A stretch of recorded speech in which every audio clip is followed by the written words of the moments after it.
तो क्या हालचाल बच्चे लोग, आप सभी का स्वागत है। जैसा कि मैंने आपको सैटरडे को भी बोला था, संडे को भी बोला था कि 2 दिन यूनिवर्सिटी से चीज़ें कंफर्म करना मुश्किल होता है। मैं मंडे को चीज़ें कंफर्म करके लेके आऊँगा। तो आज यहाँ पूरा दिन मैं आपके लिए यूनिवर्सिटी ऑफ दिल्ली गया था। आज पूरे दिन दिल्ली में बारिश हुई है। दिन में बहुत तेज़ हुई है, शाम को भी रिमझिम रही है और रात में ट्रैफ़िक बहुत देखने को मिला। तो इसलिए वीडियो बहुत लेट शूट कर रहा हूँ क्योंकि आते-आते बहुत समय लग गया। लगभग 9 बज रहे हैं, 9 बजे करीब वीडियो शूट कर रहा हूँ। एडिट करके अपलोड करने में 10 साढ़े 10 बज जाएगा। तो आई होप आप पूरा वीडियो ध्यान से देखेंगे। इसमें जितने भी डाउट हैं, ज़्यादा तो क्लियर नहीं हुए हैं, लेकिन जितने भी यूनिवर्सिटी ऑफ दिल्ली से कुछ कन्फर्मेशन मिली है, कुछ इनसाइड नॉलेज जो कि मैंने कलेक्ट करने की कोशिश करी है, वहाँ से जितना भी पता कर चुका हूँ, आपको कोशिश कर रहा हूँ कि इस वीडियो में बता दूँ ताकि आपको एटलीस्ट आगे क्या-क्या होने वाला है, उनको साफ-साफ चीज़ें दिखने लग जाएँ। जो मन में कन्फ्यूज़न है, चाहे विथड्रॉ को लेके बारे में, अगले राउंड के लेके बारे में हो, सीट मिलने के लेके बारे में, हर चीज़ को लेके क्लियर हो जाए। तो एक-एक करके सारे डाउट मैं क्लियर करता हूँ। सबसे पहले बात करते हैं भैया फ़ी रिफंड को लेके डाउट था कि जिन बच्चों ने 24 तारीख से पहले-पहले कभी भी विथड्रॉ लिया हो, ठीक है? चाहे फर्स्ट राउंड के बाद विथड्रॉ लिया हो, सेकंड राउंड के बाद विथड्रॉ लिया, थर्ड राउंड के बाद विथड्रॉ लिया हो, उनका फ़ी रिफंड कब आएगा? आएगा तो क्या उसके लिए कोई फॉर्म भरा जाएगा या फिर उसके लिए कुछ चीज़ करनी पड़ेगी हमको? वो कौन से अकाउंट में आएगा? ये कन्फर्मेशन मैं लेके आया हूँ सबसे पहली बात। दिल्ली यूनिवर्सिटी ने फ़ी रिफंड पॉलिसी स्टार्ट कर दी है। आपको कोई फॉर्म भरने की ज़रूरत नहीं है। जिन भी बच्चों ने विथड्रॉ करा था, उनकी बैंक डिटेल पहले से ही दिल्ली यूनिवर्सिटी के पास थी, जो भी आपने सबमिट करी होगी। अगर बैंक डिटेल आपने गलत सबमिट करी है, तो समस्या आपको देखने को मिल सकता है। आई होप आपने ये चीज़ की तो इन्फॉर्मेशन करेक्ट ही दी होगी, इतना तो मैं आपको भरोसा कर सकता हूँ। ठीक है? तो उसी बैंक डिटेल में आपका पैसा आना चालू हो गया और कुछ बच्चों का आ भी चुका है। अब भैया पैसा किस हिसाब से आ रहा है, ये नहीं पता चल रहा कि डेट वाइज़ आप रिफंड कर रही है दिल्ली यूनिवर्सिटी या नेम के फर्स्ट लेटर वाइज़ रिफंड कर रही है। ये कन्फर्मेशन नहीं मिलेगी क्योंकि कुछ बच्चों से मेरी बात हुई जो जिन्होंने 9 तारीख को विथड्रॉ लिया था, 9 अगस्त को, उनको फ़ी रिफंड आया 26 तारीख को, लेकिन कुछ बच्चों ने 7 तारीख को विथड्रॉ लिया था, उनका फ़ी रिफंड क्या नाम है 26 तारीख को नहीं आया। तो किस हिसाब से विथड्रॉ चल रहा है, मेरे को लगता है अल्फ़ाबेटिकल ऑर्डर को फ़ॉलो कर रहे हैं या किसी भी ऑर्डर को फ़ॉलो कर सकता है। अब जो भी इनसाइड की चीज़ है वो तो नहीं बता सकता, लेकिन हाँ, फ़ी रिफंड पॉलिसी स्टार्ट हो गई। आपको कुछ करने की ज़रूरत नहीं है। आप बस अपना रोज़ का डेली का पोर्टल देखते रहो। आपके ट्रांज़ैक्शन वाले सेक्शन में वहाँ पे दिखा देगा कि फ़ी रिफंड हुई है कि नहीं हुई है। अगर यूनिवर्सिटी ऑफ दिल्ली ने फ़ी रिफंड कर दी है, तो वहाँ पे लिख के आ जाएगा कि आपकी फ़ी रिफंड हो चुकी है।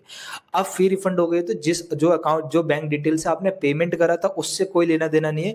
जो बैंक डिटेल आपने अपने पोर्टल पे डाली थी, उस पे पैसा वापस आएगा। अब वो बैंक डिटेल आपकी हो सकती है, किसी और की हो सकती है, साइबर कैफ़े की वाली हो सकती है, वो आपको देखना पड़ेगा। अगर आपके पोर्टल पे दिखा रहा है फ़ी रिफंड आ चुका है, तो फ़ी रिफंड आ चुका है। आप जाके चेक करो उस खाते में। अगर आपका खुद का खाता है तो आप खुद जाके चेक कर लो, किसी और का खाता है तो उससे कन्फर्म कराओ कि भाई पैसा तो दिल्ली यूनिवर्सिटी की तरफ से आ गया। आप बताओ पैसा आया है कि नहीं आया? अगर पैसा आपके बैंक डिटेल में नहीं आता, होती है कुछ समस्या होती है, पिछले साल भी हुई थी, तो आपको क्या करना है, यूनिवर्सिटी ऑफ दिल्ली पैसा दे चुका है। अब यूनिवर्सिटी ऑफ दिल्ली से आपका कोई लेना-देना नहीं है, आप बैंक जाओ, ठीक है? बैंक से पूछो कि यूनिवर्सिटी ऑफ दिल्ली ने पैसा रिफंड करा है, पैसा अटका कहाँ है क्योंकि मेरे पास नहीं आया।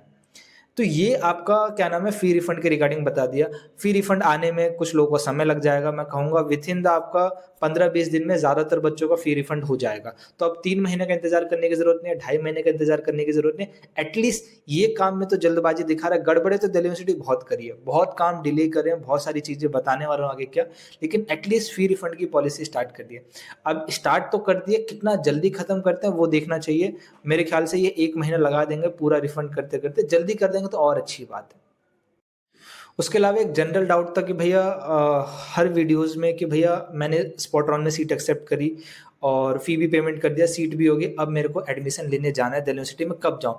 कोई मेल आएगा, कोई नोटिफ़िकेशन आएगा? तो फिर तो मैं कई बार बता चुका हूँ, स्पॉट राउंड में एडमिशन हो चुका है, आपकी क्लासेस स्टार्ट हो रखी हैं। आपको जाके जॉइन करना है, जितनी जल्दी हो सके उतनी जल्दी जॉइन करो, ठीक है? रही बात अटेंडेंस इश्यू की, भैया मेरा 1 महीना डिले हो चुका है, क्या इसका कोई अटेंडेंस नहीं, जिस दिन आप कॉलेज जाते हो उस दिन से वो पहली अटेंडेंस मार्क करके चलते हैं। जनरली आप उन्हें बता दो कि मैं स्पॉट राउंड से आया हूँ, ठीक है? तो वो मार्क करके चले जाते हैं कि हाँ 30 तारीख तक स्पॉट राउंड था, उसके बाद से ही उस बच्चे का 100% अटेंडेंस कैलकुलेट होगा।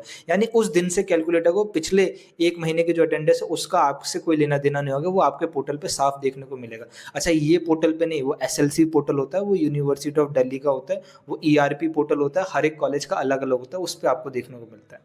आपके लिए कोई मेल नहीं आएगा, आपके लिए कोई क्या नाम है ओरिएंटेशन डे नहीं होगा, कुछ नहीं होगा, क्लासेस चल रही है, जाके जॉइन करो, पढ़ना चालू करो, पढ़ाई जितनी छूट सकी है, ऐसा ज़्यादा हुई नहीं होगी, किसी कॉलेज में ज़्यादा होते थे, किसी कॉलेज में कम होते, डिपेंड करता है कॉलेज टू कॉलेज।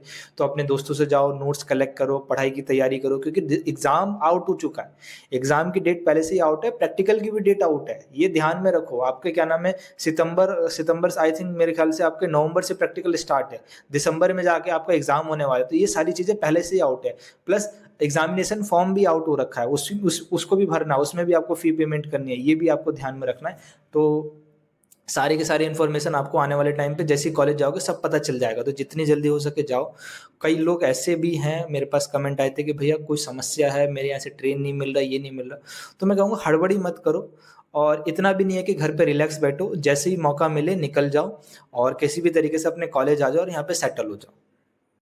उसके अलावा भैया अगले राउंड को लेके बहुत सारे डाउट थे कि अगला राउंड क्या आने वाला है। सबसे पहली बात, दिल्ली विश्वविद्यालय आखिर में आते-आते सारा प्रोसेस बहुत अच्छा चला as comparison to other universities. हमने ये कहा कि दिल्ली यूनिवर्सिटी ने बहुत अच्छा प्रोसेस करा, लेकिन जब आखिर में बात आ गई तो वही गड़बड़ हो गई, और ज़्यादा ही गड़बड़ हो गई, क्योंकि दिल्ली यूनिवर्सिटी अब कोई डाटा रिलीज़ नहीं कर रहा। डाटा रिलीज़ नहीं कर रहा तो आखिर में सीटें गई कहाँ? उसकी पारदर्शिता कैसे आएगी? कैसे पता चलेगा कि आपने कितनी सीटें फिल करी है, या सीयूटी के थ्रू भी फिल कर रहे हो कि किसी और तरीके से भी फिल कर रहे हो?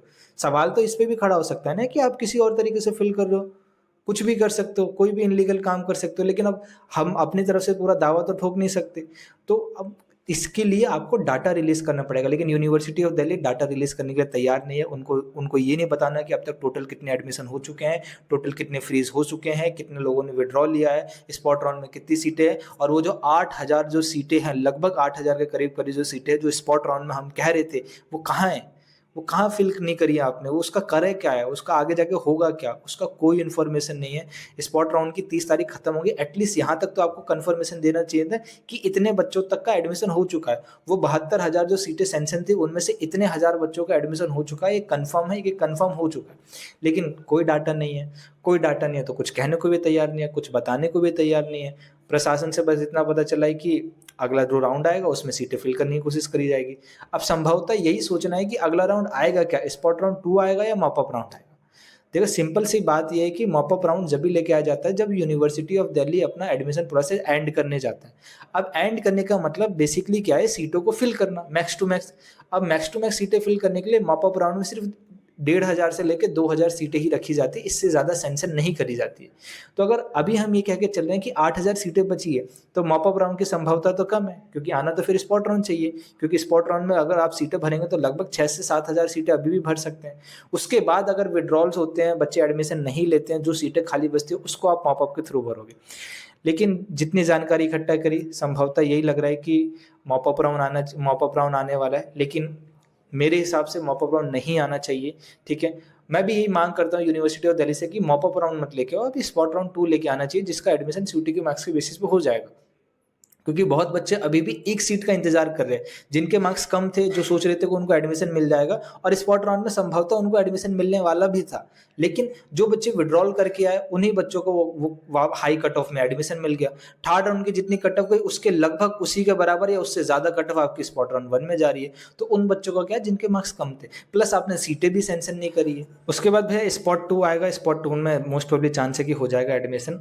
एंड स्पॉट 2 क्यों आना चाहिए मैं आपको बता चुका हूँ। अच्छा, सबसे इंपॉर्टेंट बात ये समझ लो, मॉप अप राउंड में बहुत ऐसे बच्चे हैं जिनके 12th में बहुत अच्छे मार्क्स थे, लेकिन सीयूटी में नहीं है, तो वो बच्चे भी मॉप अप की मांग कर रहे हैं। मेरे कमेंट सेक्शन में बच्चे मॉप अप की मांग करने वाले हैं, बच्चे स्पॉट राउंड की मांग करने वाले हैं। तो मैं चाहता हूँ अगर स्पॉट राउंड 2 ही है, बिकॉज अगर स्पॉट राउंड 2 नहीं आता है तो उन बच्चों के साथ नाइंसाफ़ी हो जाएगी जिनके मार्क्स ठीक-ठाक हैं। उन्होंने सीयूटी में अच्छे से पार्टिसिपेट करा था, भले क्लास 12 के मार्क्स ठीक नहीं है, लेकिन सीयूटी में तो ठीक-ठाक मार्क्स करे थे। अभी कट ऑफ की रेंज में नहीं आए, लेकिन इस बार एडमिशन होगा तो ज़रूर आ जाएगा। अगर मॉप अप राउंड होता है तो देखो ऐसे भी बच्चे हैं जिन्होंने सीयूटी एग्ज़ाम नहीं दिया है, या जिनका सीयूटी एग्ज़ाम बहुत खराब गया, लेकिन क्लास 12 की परसेंटेज सुनोगे तो 95, 92, 96 ऐसे कमेंट बॉक्स आ रखे हैं मेरे, ठीक है? तो अगर ऐसा केस हुआ तो फिर वो बच्चे भी रह जाएँगे जो उम्मीद लगा के बैठेंगे, एक सीट मेरे को मिल जाए, 1.5 महीना मैंने इंतज़ार करा है। तो स्पॉट राउंड 2 देखते हैं, आते हैं, स्पॉट राउंड 2 ही आएगा। संभवतः तो हम यही करके सकते हैं, प्रार्थना भी हम यही कर सकते हैं। उसके अलावा स्पॉट राउंड 2 में कोई प्रेफ़रेंस नहीं बनाने को मिलेगा, पहले बता दूँ मैं। उसके अलावा कुछ बच्चे ना स्पॉट राउंड में 1 में सीट एक्सेप्ट नहीं करा था, और या फिर फ़ी पेमेंट नहीं करा था, और सोच रहे हैं कि भैया स्पॉट राउंड 2 में मैं एलिजिबल हूँ, नहीं हूँ एलिजिबल। ठीक है? ये किसने कहा कि आपको कि आप स्पॉट राउंड 1 की सीट एक्सेप्ट नहीं करेंगे तो आप स्पॉट राउंड 2 में एलिजिबल हो जाएँगे। ये तो कहीं नहीं बोला गया, ये तो सिंपल सी गाइडलाइंस थी कि स्पॉट राउंड 1 में जो सीट होगी वही आपको ऑटो एक्सेप्ट हो जाएगी। ऑटो एक्सेप्ट हो जाएगी, आपको फ़ी पेमेंट करना, अगर फ़ी पेमेंट नहीं करते तो एडमिशन पोर्टल से बाहर, ये गाइडलाइंस था। एडमिशन पोर्टल से बाहर का मतलब है आप स्पॉट राउंड से बाहर। अब चाहे स्पॉट राउंड 2 आए या ना आए, आप स्पॉट वाले राउंड से बाहर हो। अगर स्पॉट राउंड 2 आता है तो आप नॉट एलिजिबल स्पॉट राउंड के लिए। फिर भी मैं आपको एडवाइस करूँगा कि चेक कर लेना, ठीक है? एक बार चेक कर लेना, मौका मिलेगा तो बहुत बढ़िया है। वरना ये मान के चलो कि आप स्पॉट राउंड 2 से बाहर ही हो। अब आपको जो दूसरा मौका मिलेगा वो इस मॉप अप राउंड में मिल सकता है, जब हर एक बच्चे को रजिस्ट्रेशन करने का मौका दिया जाता है वहाँ पे। आपको पेमेंट करने की ज़रूरत नहीं है, मॉप अप राउंड में आपको पेमेंट करने की ज़रूरत नहीं है, आप आराम से रजिस्टर कर सकते हो।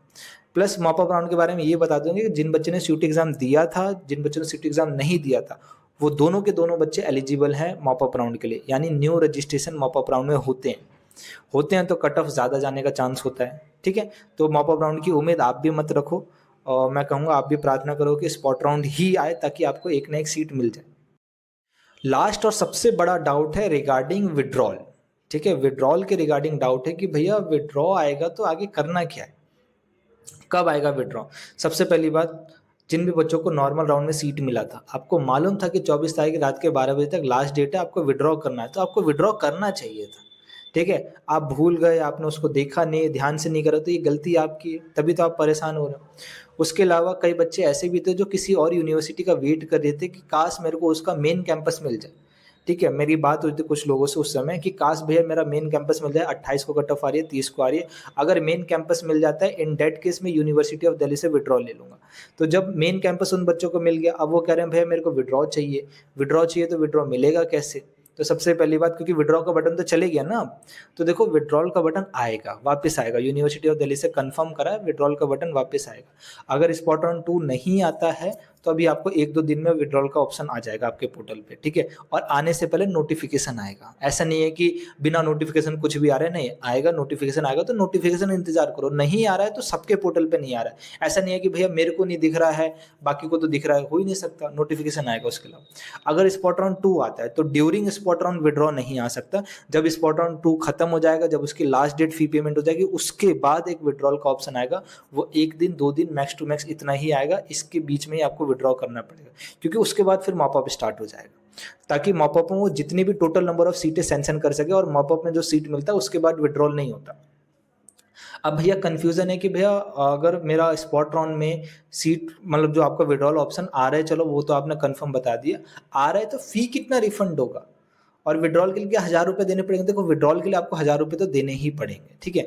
रही बात फ़ी रिफंड करने की, फ़ी कितना रिफंड होगा अगर मैंने वो सीट एक्सेप्ट कर ली है?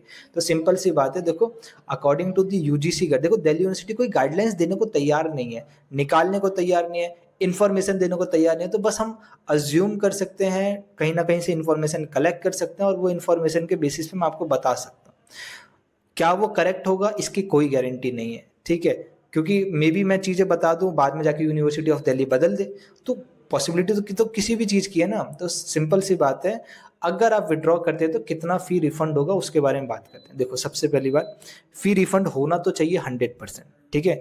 क्योंकि ये डिपेंड करता है university to university, fee refund 100% करना चाहिए यूनिवर्सिटी ऑफ दिल्ली को और संभवतः यही है कि 100% करेंगे। अगर 100% फ़ी रिफंड नहीं करते तो कितना रिफंड करेंगे? तब मैं फिर यूजीसी के गाइडलाइंस को फॉलो करूँगा। यूजीसी की गाइडलाइन साफ कहती है कि अगर आप विथड्रॉ वाले दिन या विथड्रॉल से पहले, जो लास्ट डेट है विथड्रॉल वाले दिन या उससे पहले आप विथड्रॉ कर लेते हैं तो आपको 100% फ़ी रिफंड मिलता है। लेकिन अगर उसके 15 दिन बाद आप करते हैं तो आपको 90% फ़ी रिफंड मिलता है। यानी अगर किसी बच्चे ने 10,000 फ़ी सबमिट करी है, तो पहले तो उसने विथड्रॉ करा तो ₹1000 तो वहाँ कटे। उसके अलावा अगर वो क्या नाम है फ़ी चाहता है वापस, तो उसका ₹1000 और कट जाएगा, क्योंकि 10% कट गया, 10% कट गया तो अब बचा कितना, ₹9000, तो ₹9000 उसके वापस होंगे। ऐसा नहीं है कि यूनिवर्सिटी ऑफ दिल्ली ये कह देगा कि आप फ़ी नहीं रख सकते, क्योंकि यूजीसी की गाइडलाइंस को फॉलो करना है। 30 सितंबर से पहले एक गाइडलाइंस है कि जो भी उस पर्टिकुलर यूनिवर्सिटी की लास्ट डेट होगी फ़ी रिफंड की, उससे पहले आपको फ़ी रिफंड करते हैं या उस दिन करते हैं तो 100%, 15 दिन बाद करते हैं तो आपका 90%, उसके 15 दिन बाद करते हैं तो आपका लगभग 50% या फिर आखिर 1 महीने बाद करते हैं तो 0% रहता है, ठीक है? ये गाइडलाइंस अभी जो आपकी स्क्रीन पे दिख रही है उसको आप फॉलो कर सकते हैं और वो यूनिवर्सिटी ऑफ दिल्ली को माननी पड़ती है, ठीक है? तो मैं इसी के बेसिस पे आपको बता सकता हूँ। क्या ऐसा होगा? होना ऐसा चाहिए। क्या ऐसा यूनिवर्सिटी ऑफ दिल्ली 0 फीस देगा? जब 0 फीस देगा तो हम यूजीसी के बेसिस पे हम चैलेंज कर सकते हैं। बोल सकते हैं कि यूजीसी गाइडलाइंस ये कहती है, आप ऐसा कैसे कर सकते हो? तो इतना अभी टेंशन मत लो, जब आएगा फ़ी रिफ़ंड का उस समय मैं आपको और डिटेल बता दूँगा, गाइडलाइंस के बारे में और भी बता दूँगा। अभी के लिए आप बस इतना समझो कि विथड्रॉल ऑप्शन आएगा आपके पास, विथड्रॉ ऑप्शन आएगा, ₹1000 आपको देने पड़ेंगे और फ़ी रिफ़ंड होगा। तो आपके पास पॉसिबिलिटी है कि आप विथड्रॉ कर पाओगे, 100% विथड्रॉ कर पाओगे, फ़ी रिफ़ंड भी आपके पास आ जाएगा, ठीक है? बाकी आने में कितना टाइम लगेगा? देखो, लगभग मैं कह रहा हूँ कि जो बच्चे विथड्रॉल कर रहे हैं, लगभग अगर विथड्रॉ की जो भी डेट होगी उसके 3 से 4 दिन बाद मेरे ख्याल से university of Delhi fee refund करना चालू करेगा, क्योंकि 24 तारीख को विथड्रॉल का लास्ट डेट था। उसके बाद यूनिवर्सिटी ऑफ दिल्ली ने 26 तारीख से फ़ी रिफ़ंड करना स्टार्ट कर दिया। तो हो सकता है जिस दिन भी लास्ट डेट रखा जाएगा, उसके 1 हफ्ते के अंडर-अंडर फ़ी रिफ़ंड करना स्टार्ट कर देंगे, खत्म नहीं करेंगे, खत्म करते-करते तो 20 दिन, 25 दिन लग सकते हैं। तो ये कुछ डाउट हैं। बाकी अब विथड्रॉल का फ़ी रिफ़ंड कितना होगा, उसकी क्लियर कन्फर्मेशन जभी हो सकती है, जब यूनिवर्सिटी ऑफ दिल्ली सही से बात करने को तैयार हो या कोई डाटा रिलीज़ करने को तैयार हो, ठीक है? उसके अलावा स्पॉट राउंड 2 में कितनी सीटें मिलेगी, किसको मिलेगी, कितना कट ऑफ जाएगा, इसकी कन्फर्मेशन जभी हो सकती है जब ये पता चला जाए कि अब तक दिल्ली यूनिवर्सिटी के पास कितनी सीटें खाली हैं। तो ये जभी पता चलेगा जब यूनिवर्सिटी ऑफ डाटा सीटों का डाटा रिलीज़ करेगा, ताकि इस बेसिस पे अंदाज़ा लगाया जा सके कि किस कोर्स में कितनी सीटें गिर सकती है, नॉर्थ कैंपस में कितनी गिर सकती है, साउथ में कितनी गिर सकती है, ऑफ में कितनी गिर सकती है, कैटेगरी वाइज़ कितनी कम हो सकती है, इस हिसाब से। अब रही बात भैया कट ऑफ कितना कम जाएगा, कट ऑफ डेफ़िनेटली कम जाएगा, क्योंकि जिन बच्चों के अच्छे मार्क्स थे वो उन्होंने दिल्ली यूनिवर्सिटी में एडमिशन ले चुके हैं, ठीक है? जो बच्चे विथड्रॉ करके आए थे उनके अच्छे मार्क्स से वो भी दिल्ली यूनिवर्सिटी में एडमिशन ले चुके हैं। जिन बच्चों ने स्पॉट राउंड 1 की सीट एक्सेप्ट नहीं करी थी, वो स्पॉट राउंड 2 में एलिजिबल ही नहीं होंगे। तो सिंपल सी बात है, अब वो बच्चे बचे जिनके मार्क्स कम हैं तो आपके पास मौका है कि स्पॉट राउंड 2 में अगर अच्छी खासी सीटें खाली हुई, तो आपको एडमिशन होने का चांस जो स्पॉट राउंड की 1 की कट ऑफ है उससे काफ़ी नीचे जाते हुए देखने को मिलेगी, ठीक है? तो ये ऑल अबाउट है, इतनी सारी इन्फॉर्मेशन मैंने कलेक्ट करी आज मंडे वाले दिन, ये ऑल अबाउट आज तक की सारी इन्फॉर्मेशन मैंने आपको दे दी है। अब जो भी आने वाले टाइम में होगा उसकी अपडेट यूनिवर्सिटी की वेबसाइट से या यूनिवर्सिटी के ऑफिशियल चैनल से या फिर आपको इस चैनल से मिल जाएगा। तो मैं कहूँगा चैनल को सब्सक्राइब रखना, बेल आइकन को हिट रखना। कोई डाउट होगा कमेंट बॉक्स ओपन है, कमेंट करना। पैनिक क्रिएट करने की ज़रूरत नहीं है, मैं हर एक चीज़ को आपके डाउट को यूनिवर्सिटी ऑफ दिल्ली से जाके कन्फर्म करता हूँ जब भी मौका मिलता है। तो आप अपने डाउट बता सकते हैं, आपको भी कुछ चीज़ें कन्फर्म करानी है तो वो भी बता दीजिए। अगर मेरे को पता होगा तो मैं उसका रिप्लाई कर दूँगा, नहीं होगा तो मैं यूनिवर्सिटी से जाके कन्फर्म करने की कोशिश करूँगा, ठीक है? बाकी और कोई डाउट होगा सिंपल कमेंट करो, ठीक है? और घबराओ नहीं, टेंशन मत लो और चैनल को सब्सक्राइब रखो ताकि ड्यू और बीएचयू के लेटेस्ट अपडेट, इनसाइड नॉलेज आपको आसानी से कुछ ही चैनल है जो ऑफिशियल अपडेट देते हैं वो यहाँ पे मिल सके। कुछ 1 हफ्ते का और एडमिशन प्रोसेस बचा है, उसके बाद ये भी खत्म हो जाएगा। बीएचयू का लगभग 12 तारीख से 13 तारीख तक का एडमिशन प्रोसेस बचा है, वो भी खत्म हो जाएगा। उसके बाद ये सारा झंझट आपका खत्म हो जाएगा, ठीक है? बाकी बाकी that's it from my side और सॉरी फॉर दैट कि वीडियो बहुत लेट आई है, ताकि क्योंकि इतना सारा ट्रैफ़िक था, मैं ट्रैफ़िक में फँस गया था, लगभग ढाई घंटे तो ट्रैफ़िक ही लगा था, ठीक है? चलिए।